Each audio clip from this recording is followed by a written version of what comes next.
नमस्कार दोस्तों, मैं अमृत कुमार आपका अपना यूट्यूब चैनल अमृत विजन स्टडी पर स्वागत करता हूं।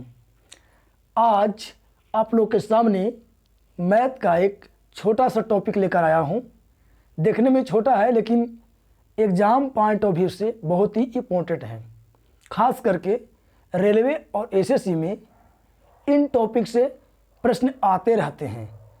और यह जो टॉपिक है अभाज्य संख्या, सभाज्य संख्या, जुड़वा भाज्य संख्या यानी प्राइम नंबर, को प्राइम नंबर और ट्यून नंबर, इनसे कम 2 सवाल तो रेलवे में फिक्स है।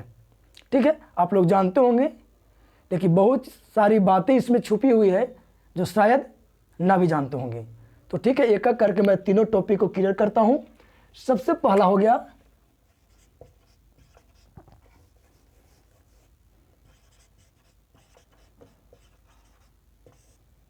अभाज्य संख्या, इसी को इंग्लिश में कहते हैं प्राइम नंबर।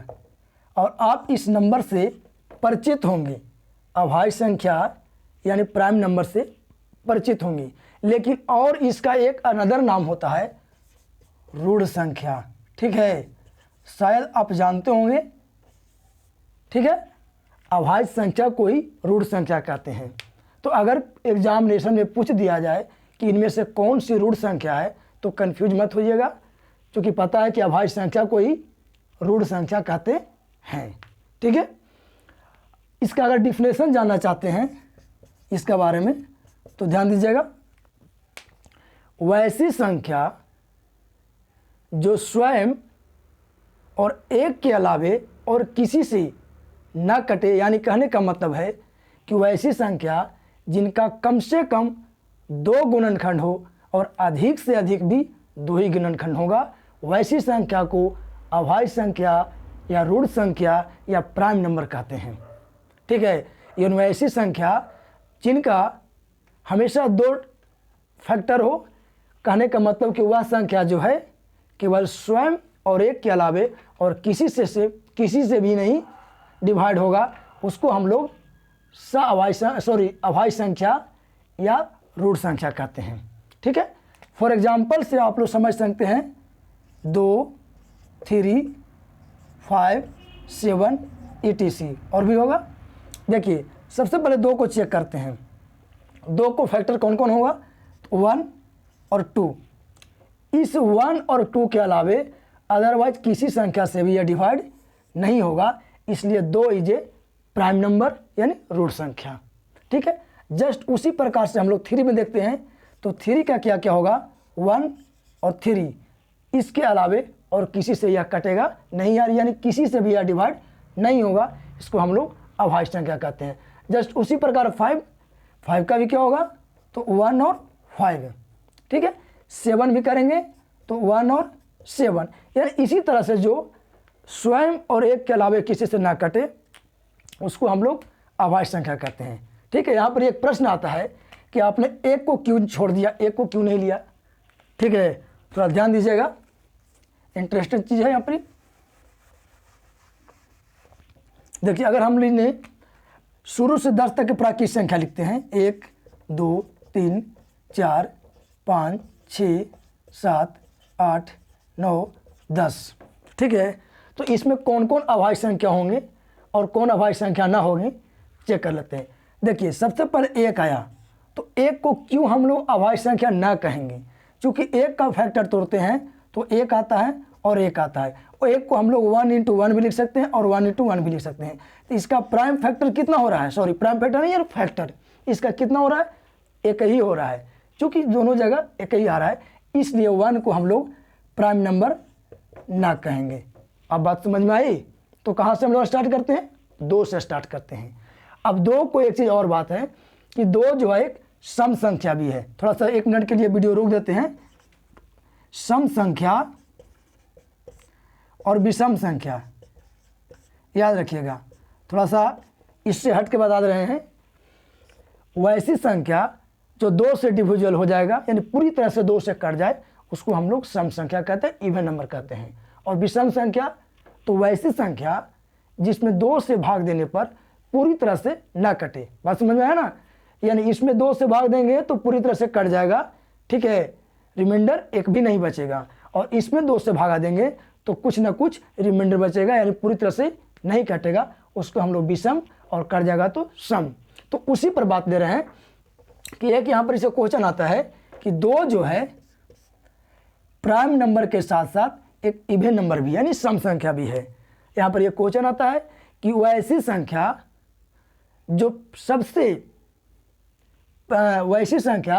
जो सम संख्या के अलावे अभाज्य संख्या भी हो तो केवल और केवल 2 है, इसके अलावे कोई भी सम संख्या जो होगा अभाज्य संख्या ना होगा। तो इससे क्वेश्चन क्या होगा कि वह सबसे छोटी अभाज्य संख्या 2, सबसे छोटी अभाज्य संख्या 2, और केवल सम संख्या और अभाज्य संख्या दोनों हो वो भी 2 होगा। ठीक है, विषम संख्या 3 को भी हम लोग विषम संख्या कहते हैं, और 3 को भी हम लोग यहाँ पर कह सकते हैं कि सबसे छोटी विषम संख्या है जो एक अभाज्य संख्या भी है। तो 3 और 2 के बारे में आप लोग जानते होंगे। ठीक है, अब अभाज्य संख्या से कुछ बातें आती है जिसको आप लोग नोट कर लीजिएगा, एग्जाम के लिए बहुत ही ज़रूरी है। ठीक है, एक आपको मैंने ट्रिक बताता हूँ। 44 का आधा 22, ठीक है, उसके बाद 32 और 32 को पलट देंगे तो 23, और 23 के बाद 21,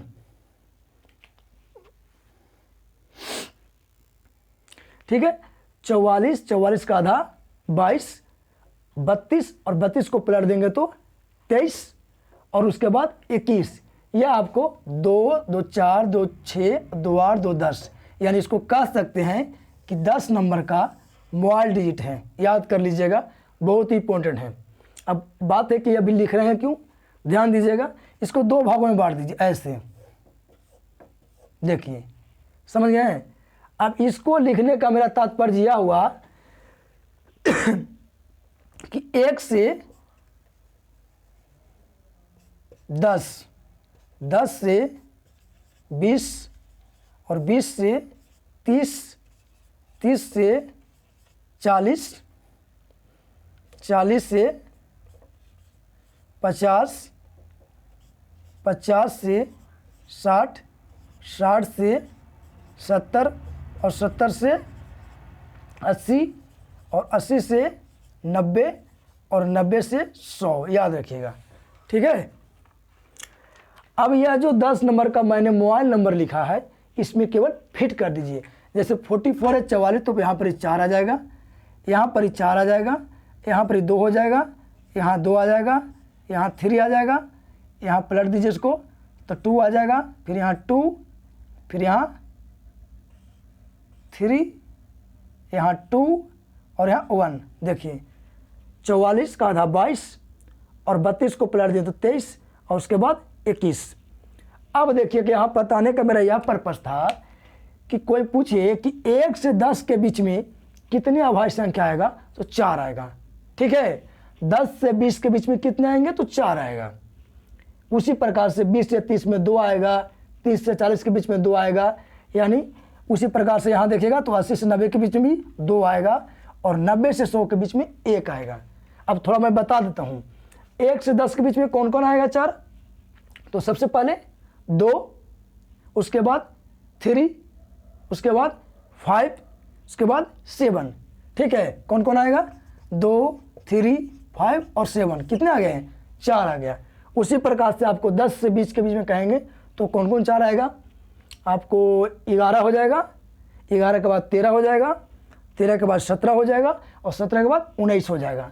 ठीक है, आप जानते भी होंगे और निकाल भी सकते होंगे, लेकिन चूँकि समय को बचत करने के लिए ये आपका 10 डिजिट का जो मोबाइल नंबर के तौर पर दी है, इसको माइंड में अगर रखिएगा तो बहुत आगे जाके इजी होगा। देखने इससे रिलेटेड मैं सवाल प्रश्न कराऊंगा जो पिछले एग्जाम में आ चुके हैं, उस समय आपको इसका पता चलेगा कि क्या वैल्यू है। देखिए उसी प्रकार से 90 के बीच में 100 एकमात्र कौन आता है, तो 97। ठीक है, अब देखिए यहीं पर ही सवाल आता है कि अगर कोई कह दे कि 1 से बीच में सवाल पूछे जाते हैं कि 1 से 50 के बीच में कितने प्राइम नंबर है। इसको मैं इरेज करता हूँ। देखिए क्वेश्चन आता है कि 1 से 50 के बीच में, ठीक है, 1 से 50 के बीच में कितने अभाज्य संख्या है। 1 से 50 के बीच में कितने अभाज्य संख्या है, तो वहाँ पर ही आप निकाल भी सकते हैं, लेकिन उसके लिए आपको समय चाहिएगा। सीधी सी बात है कि यहाँ से यहाँ क्या हो गया 10, उसके बाद 20, 30, 40 और 50, ठीक है। तो कितना हो गया 4 4 8 2 10, 10 2 12, 12 और 3 15। तो सीधे 1 से 50 के बीच में 15 अभाज्य संख्या आ जाएगा, ठीक है। उसी प्रकार से 50 से 100 के बीच में कहें, अगर 50 से 100 के बीच में कहें तो यहाँ तक 50 तक कितना आ गया 15। तो 50 से 100 के बीच में क्या आएगा, देख लीजिए 10, 20, 30, 40, 50, यहाँ तक 50 आ गया। उसके बाद 60, 70, 80, 90, 100। तो 3 2 5, 5 2 7, 7 3 10, 10 2 12 1 13, सॉरी 3 2 5, 5 2 7, 7 3 10, 2 12 13। अगर 13 आएगा, कहीं पर ही मिस्टेक कर रहा है, एक्चुअली 10 20 30, एक्चुअली 10 20 30 40 50, यहाँ तक कि आपको 50 तक क्या आ गया 15। तो बाकी बच गया 2 2 4, 4 3 7, 7 2 9 1 10, यानी 50 से 100 के बीच में 10 आएगा, ठीक है। तो यह 2 प्रश्न हो गए कि 1 से 50 के बीच में कितनी अभाज्य संख्या है, तो 15 आपको हम निकाल के भी बता दिए, और इस ट्रिक के माध्यम से आप याद भी रख सकते हैं। उसी प्रकार से जब 1 से 50 के बीच में 15 हो गया और 50 से 100 के बीच में 10 हो गया, तो एक प्रश्न आते हैं कि गिनती की संख्या जो प्राकृत संख्या कहलाते हैं, यानी प्राकृत संख्या 1 से 100 के बीच में कितने अभाज्य संख्या आते हैं, ये प्रश्न पूछे जाते हैं। तो सीधा बात है कि 1 to 100 करेंगे तो कितना हो जाएगा 15 और 10 25, यानी 1 से 100 के बीच में कितने अभाज्य संख्या आएंगे, तो कितना आएंगे 25 आएंगे, ठीक है। तो यह ट्रिक को आप याद कर लीजिएगा, 44 22 32 23 21, बिल्कुल भुलाइएगा नहीं, हम याद करने का तरीका सिखा देते हैं। 22 से जस्ट उसके आधा कर दिएगा, सॉरी 44 उसका आधा कर दिएगा 22, ठीक है। फिर 32 को पलट दीजिएगा तो 23, और 23 के बाद 2 घटा दीजिएगा तो 21, ठीक है। यह 10 डिजिट का मोबाइल नंबर भी है, ठीक है। नेक्स्ट,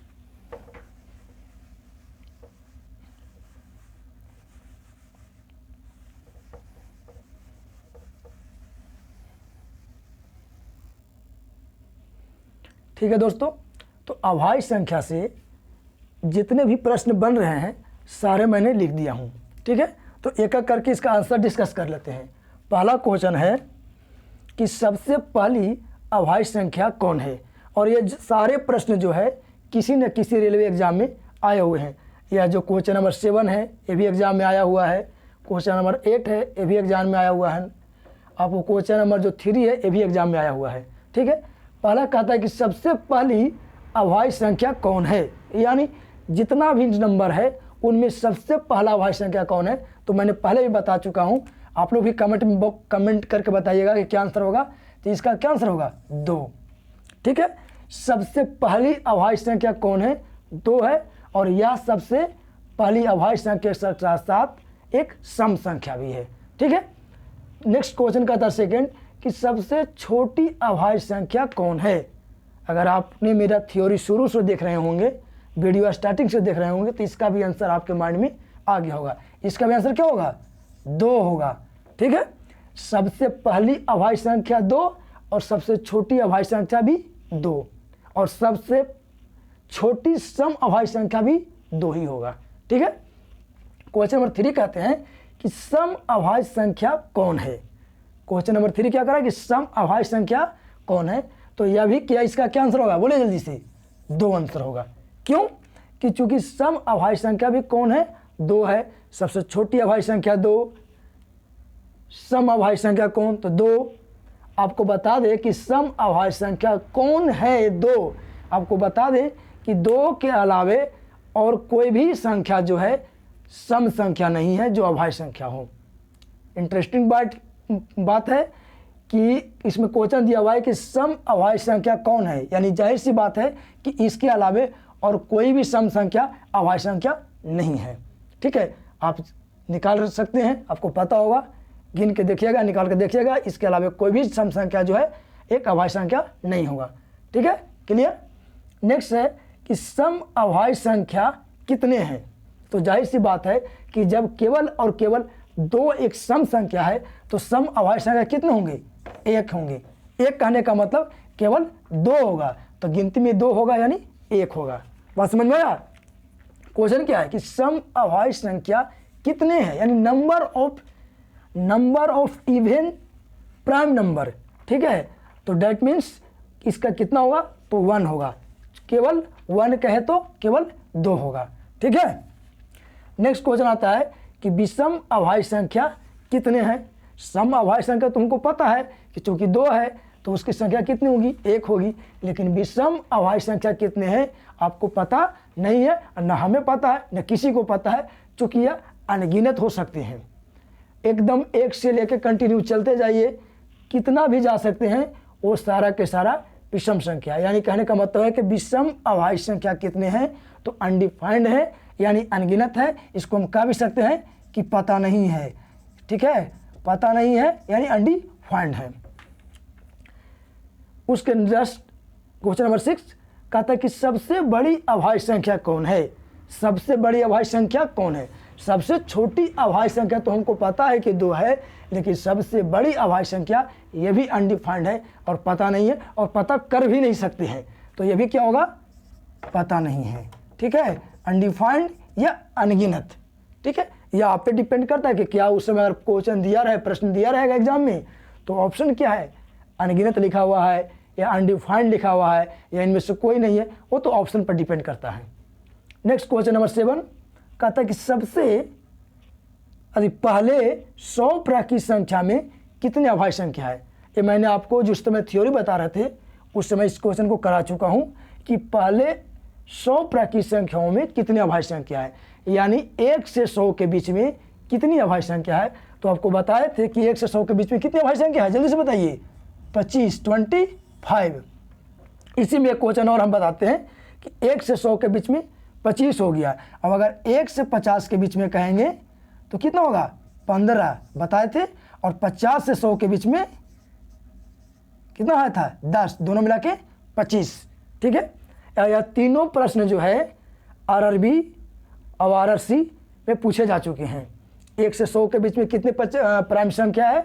तो 25 है, बिल्कुल याद रखिए। और 1 से 50 के बीच में कितने हैं? तो 15 है। और 50 से 100 के बीच में 10 है। जो आपने ट्रिक बताया था 44, और 44 क्या था? 22, उसके बाद 32, और 32 को पलट देंगे तो क्या होगा? 32 को पलट देंगे तो 23, और उसके बाद 21। यह 10 नंबर का डिजिट आपको याद रख लेना है। नेक्स्ट क्वेश्चन है कि इनमें से या निम्न में से कौन अभाज्य संख्या है? यानी 4 ऑप्शन दिए हुए हैं, 11, ठीक है, 121, 44 और 15। इन चारों में कौन अभाज्य संख्या है आपको पता करना है। तो जाहिर सी बात है कि अभाज्य संख्या यानी 1 और स्वयं के अलावे किसी से ना कटे। ठीक है, तो कौन होगा? अगर 121 लेते हैं तो 1 से 11 से भी कटता है, 1 से भी कटता है, और 121 से भी कटता है, तो ये भी नहीं होगा। 44 1 से कटता है, 2 से भी कट रहा है, 4 से भी कट रहा है, तो ये भी नहीं होगा। 15 को देखेंगे तो 1, 5, 3, 15, तो ये भी नहीं होगा। तो बच गया कौन हमारा? 11। ठीक है, 11 जो है 1 और 1 के अलावे किसी से न कटेगा, यानी हमारा अभाज्य संख्या हो गया। ठीक है दोस्तों, यहाँ तक कि मैंने अभाज्य संख्या के बारे में डिफिनेशन, थ्योरी और साथ साथ उससे रिलेटेड जितने भी क्वेश्चन बने हैं मैंने करा दिया। अब नेक्स्ट जो है सअभाज्य संख्या पर आते हैं।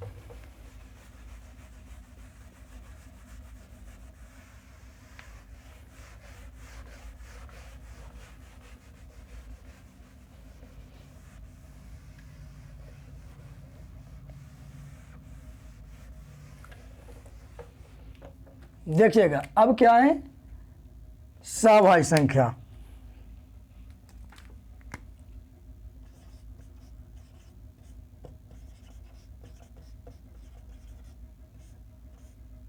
सभाज्य संख्या, इसी को हम लोग को प्राइम नंबर कहते हैं।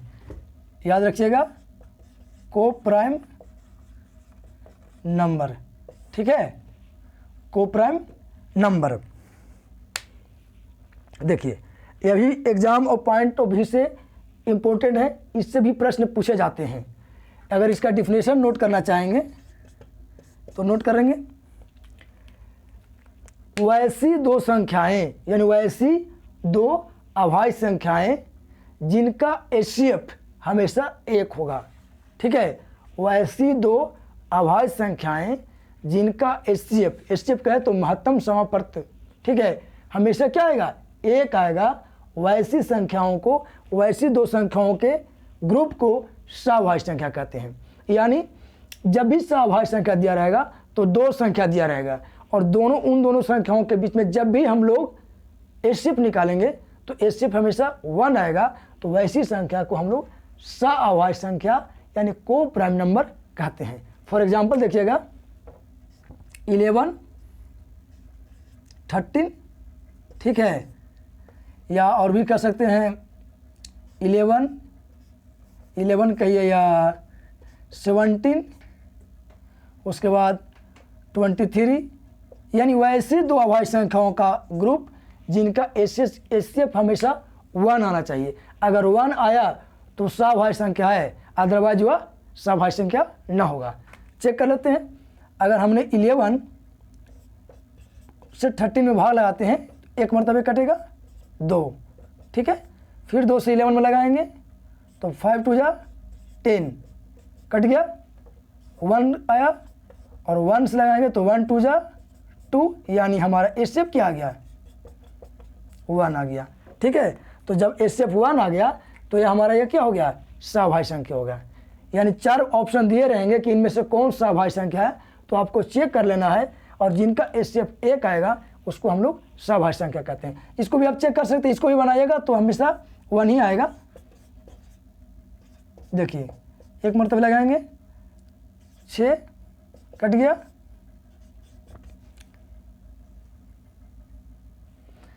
6 2 जा 12, 5, फिर 5 को इधर घेरेंगे 6, 5 1 जा 5 1, और यहाँ 5 1 5 जा 5, कट गया, ये सब कितना आ गया 1। तो यह भी क्या है, सभाज्य संख्या है। यानी फिर से मैं रिपीट कर देता हूँ कि वैसी दो अभाज्य संख्याएं जिनका HCF हमेशा 1 आएगा उसको हम लोग सभाज्य संख्या कहते हैं। इसमें ज़्यादा कुछ विशेष नहीं है, केवल ध्यान देना है। और इससे प्रश्न ऐसे ही पूछे जाते हैं कि 4 ऑप्शन दे देंगे और बोलेंगे कि जैसे इनमें से कौन सा सभाज्य संख्या है, ठीक है। तो आपको ऐसे इस तरह से दे देंगे, और इसमें कोई एक ऐसा संख्या देगा जिसका HCF हमेशा 1 आएगा दोनों संख्याओं के बीच में, तो उसको हम लोग सभाज्य संख्या कहते हैं, ठीक है। कोई दिक्कत?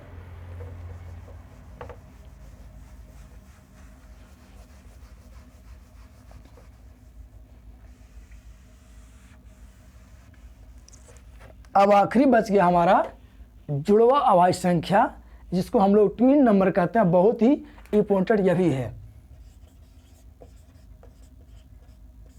जुड़वा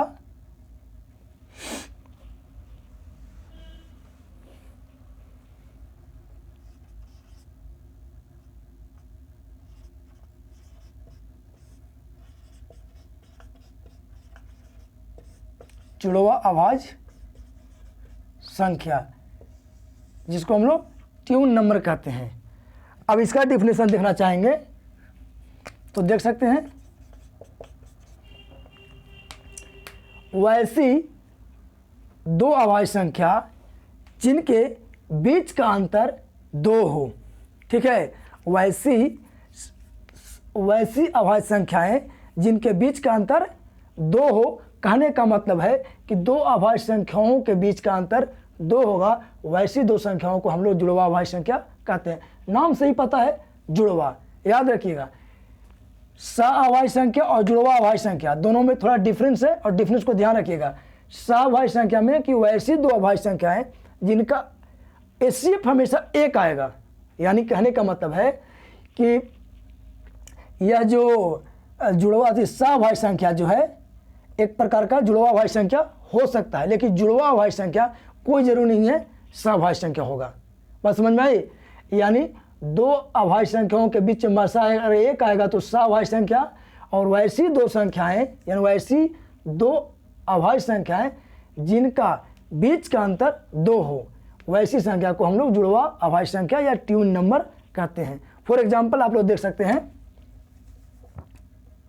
3, 5, उसके बाद आपको ले सकते हैं 3, 5 हो गया 11 और 13। देखिए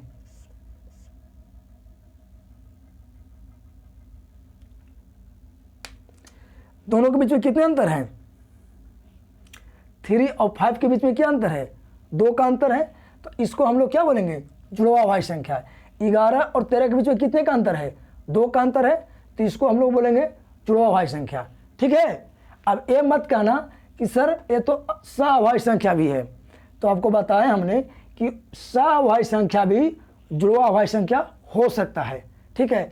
अगर दोनों के बीच में HCF 1 आएगा तो यह सभाज्य संख्या हो जाएगा, अगर दोनों के बीच में HCF 1 आएगा तो यह सभाज्य संख्या भी हो जाएगा, और साथ ही साथ जुड़वा अभाज्य संख्या हो जाएगा। यानी क्लियर कट में समझ लीजिए कि वैसी दो अभाज्य संख्याएं जिनके बीच का अंतर 2 हो, उनको हम लोग जुड़वा अभाज्य संख्या कहते हैं। ठीक है। यह आपको बनाने का चीज़ नहीं है, 4 ऑप्शन दिए रहेंगे, उसमें से छांटना है। अगर जिसमें 2 का डिफरेंस रहेगा उसको हम लोग जुड़वा अभाज्य संख्या कहते हैं। ठीक है। तो इस प्रकार से हमारा अभाज्य संख्या, सभाज्य संख्या और जुड़वा संख्या, ठीक है, जुड़वा अभाज्य संख्या क्लियर हुआ। ठीक है। इससे जो भी रिलेटेड क्वेश्चन और भी हैं मैं कभी नेक्स्ट वीडियो में बता दूंगा। इससे जो भी रिलेटेड पिछले बार एग्जाम में पूछे गए हैं उनको मैं ला के यहाँ पर ही आप लोग के सामने पेश करूँगा। फिर से एक बार जाते जाते तीनों संख्याओं के बारे में रिव्यू दे देता हूँ। सबसे पहले अभाज्य संख्या के बारे में मैंने बताया, तो वैसी संख्याएं जिनका गुणनखंड 2 हो, कहने का मतलब कि स्वयं और एक के अलावे और किसी से ना कटे, उसको हम लोग अभाज्य संख्या या ऋण संख्या, ठीक है, या प्राइम नंबर कहते हैं। उसके बाद हमने बताया सभाज्य संख्या, तो वैसी दो अभाज्य संख्याएं जिनका HCF हमेशा 1 होगा, उसको हम लोग सभाज्य संख्या कहते हैं। एक उसके बाद आता है जुड़वा अभाज्य संख्या, तो वैसी दो अभाज्य संख्याएं जिनके बीच का अंतर 2 हो, उसको हम लोग जुड़वा अभाज्य संख्या कहते हैं। ठीक है। तो इस प्रकार से यह तीनों अपने आप में बहुत ही मोस्ट इम्पोर्टेंट टॉपिक है। टॉपिक छोटा है लेकिन इससे हमेशा प्रश्न पूछे जाते हैं। तो इस प्रकार से यह टॉपिक समाप्त हुआ। तो अगर वीडियो आपको अच्छा लगा होगा तो हमारे चैनल को सब्सक्राइब कर देंगे, और दोस्तों एक तो लाइक आपका बनता ही है। आपका लाइक हमें मोटिवेट करने के लिए बहुत ज़रूरी है, तो वीडियो को लाइक ज़रूर कर देंगे और अपने दोस्तों के बीच में शेयर ज़रूर करेंगे। धन्यवाद। Bye bye.